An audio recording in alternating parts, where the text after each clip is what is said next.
প্রিয় শিক্ষার্থীবৃন্দ, এখানে অনুশীলনী 2 3 নম্বর অঙ্ক সমাধান। দেখো, প্রথম পদ ড্যাশ, দ্বিতীয় পদ ড্যাশ, তৃতীয় পদ ড্যাশ, চতুর্থ পদ 5, পঞ্চম পদ -4 এবং ষষ্ঠ পদ আছে ড্যাশ। তাহলে দৈর্ঘ্য রাখি প্রথম পদ এ সমান আর সাধারণ উত্তর ডি, দ্বিতীয় পদ -4 থেকে 5 বাদ দিলে -9।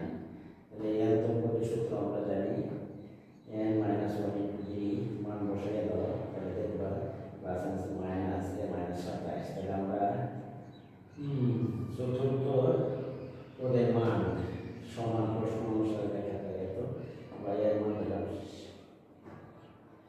32 সাথে দ্বারা প্রথম পদ 32, দ্বিতীয় পদ প্লাস d 25 - 30, তৃতীয় পদ ক্যালকুলেশন করে -18 এবং ষষ্ঠ পদ পাই গেছি আমরা -13, কারণ কিছু ভালো